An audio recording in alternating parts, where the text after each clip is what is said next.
the Chicago Open Air for Blackcraft. Create your own future with Mr. Randy Blythe from Lamb of God.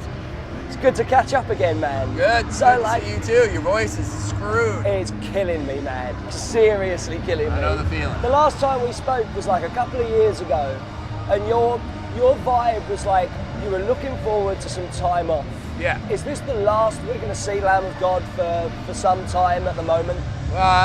You know, when this tour cycle ends, right now we're out with Slayer and Behemoth. That got added on, you know, to the end of the tour cycle. If anything else gets added on, whenever that's done, then we're done for a while. Because, you know, we've been out for a while on this with some breaks, but I think it's good for a band to take a break in order to recharge their creative batteries. If you just keep on churning out product, your next choices are going to be informed too much by your previous ones. You know, Yeah, so I absolutely. think some time off will get some time for, you know, creative development. Like, does it feel like a good time for Lamb of God to do that as well, to To recharge? me, it doesn't really matter. Right. What the time is, if it's good, it's bad, it's whatever. It's like, it's what has to happen. You know, I personally have to have some time off. Yeah, of Or course. I'm gonna lose my mind. Totally, I can well imagine. Yeah. But you're someone who's constantly doing things as Right, well. right. So I'm getting stretched a bit thin, so I like. It's really like the band takes up so much of my mental space, you know, that it's really hard for me to concentrate on these other aspects of my life, both creative and personal. Yeah. I mean, to be frank, I just need to spend some time with my wife. Uh-huh. You know, I need to hang out at home and be like a normal human being. Like, I understand that the fans always expect new stuff and they want you gone, but I'm a human being. Yeah. And I'm almost 47 and I need to be with my wife. I'm a normal guy. Everybody else gets to go home. Band guys, that's not what happens. And also, I think it's easy for people to look at the eye of the storm. They're not looking at it over like a 4 or 5 year stretch. Right, Where yeah. like this would be the first time that there will be actually some legit breathing space for you. Absolutely. You know, I got arrested and that took up a lot of all of that, you know, and then we toured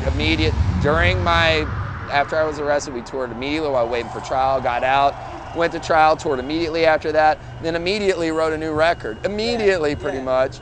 Recorded it, no one knew, went back on tour. That hasn't stopped. That was our last record. It's been like blam, blam, blam, blam. And that's without like Nobody's- art shows and books. Yeah, nobody sees that. They see, oh, they have a record, oh, they're on tour. They don't understand all the surrounding aspects of it, you know? So it requires a lot of energy and stuff. And man, if I wanted to just sit on my butt and look at the wall for a year, I will. Yeah. You know, it's good. I'm a person, you know? Exactly. This isn't like a regular job where you get to walk away from it. So. And does it feel like you still have like room to be creative within your personal life as well? It's not like you're going to be gone, right? It was like be it through your photography. Oh, dude, I got 2 art openings scheduled. I'm working on a new book. I got, you know. What's the theme in the new book? Perspective. It's, you know, the last book was so dark. It was about, you know, getting locked up and all that stuff. So I told my agent, I was like, the next book can't be depressing at all. I wanted to just write fiction, which I have a couple of outlines for novels. And he's like, write another nonfiction book first because you'll get an advance immediately. Right. You know, my last book was a bestseller. The company is just like, write us something more. Yeah. We'll pay you. Yeah. So there's a pragmatic level of that, you know? course. So, but it's going to be about perspective and things that have changed my perspective for the better in my life. One is travel. I think people that don't travel, it narrows your view on life, you know? Yeah. I think people need to go, wherever you're from, I think it's important to go outside your area, meet other people, learn about other cultures. That's changed my perspective for the better. Photography has literally changed my perspective because it's changed the way I see everything.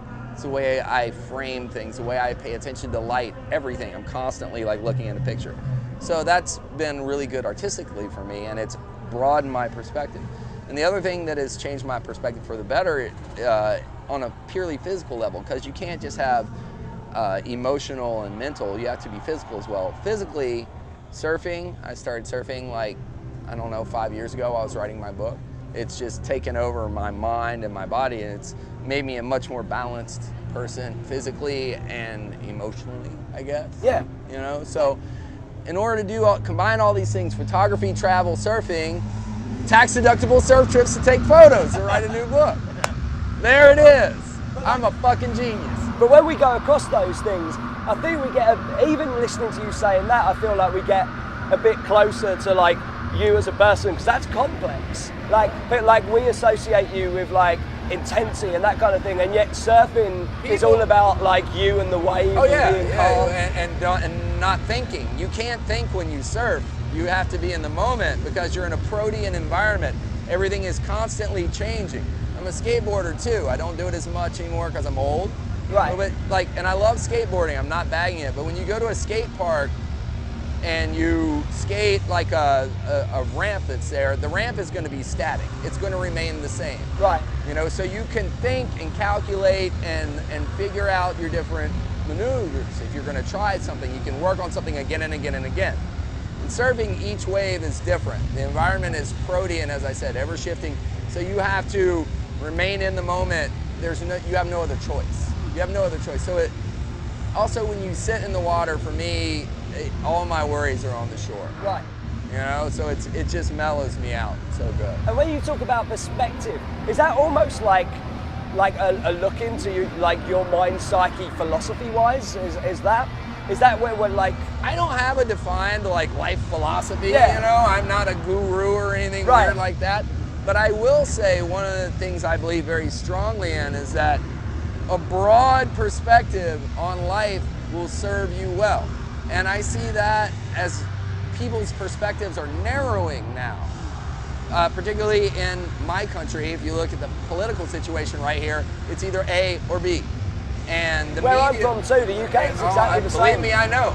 You know, Exactly the same. so it's like these two sides are just like, me, I'm this way, me, I'm this way. Nobody wants to meet in the middle. And that includes our elected officials, Right. you know, who are supposed to be looking out for the welfare of the American people, not their fucking political party. You know what I mean? Absolutely. So it's nonsense to me because, and the people that are too far left and too far right, they don't have any sort of perspective except for this tunnel vision that's like, my way, my way, my way, you know? And that's stifling, that's stagnant. Of course. You know, you're not gonna grow. I mean, there's definitely things that are right and that are wrong, but you have to have a sense of Empathy. yeah, and of relativity when you look at the world and look at different people, man. I can't judge you, the way you think, the way you dress, your choices, what you eat on my experience. You're from fucking England, right? You grew up in a different place. Yeah. I can't say, well, you know, why don't you like cold beer? What the fuck is your problem? I mean, it's criminal that you guys drink warm beer, but It is. It really, really is. It really. It's part of the reason I moved here. Colder beer. No, but like I'm saying, it's just people need to broaden their perspectives. You know, if you want to play by some strict, codified, stringent little rule book, join the fucking football team. You know what I mean? For real. You know, or go be a corporate drone or whatever you do. And also, man, in general, I come from the underground. I stay in that underground mentality. I'm not particularly concerned with what, you know, the existing power structure thinks, because it's all about making a buck. Right. And I think people fail to really realize that too. Even in our media, on both sides, they're both selling something. They're selling fear. You know, that's advertising dollars. That's all it is. You know, it's nothing but advertising dollars. And so when we talk fiction, like, so of course you've done acting, perspective things. Where did it come from, the spark to want to write fiction? And can you tell us anything about the kind of thing that you're going to be writing? Well, you know, I have a couple of outlines for two different novels, and one of them I've talked a bit about is a sort of science fiction near future situation. And it would be from the point of a musician. Right. Right? Because they say write what you know. I think that's kind of bullshit. You write what you love, you know? But of course, most of the time work is stronger if it comes from a place of experience. Yeah.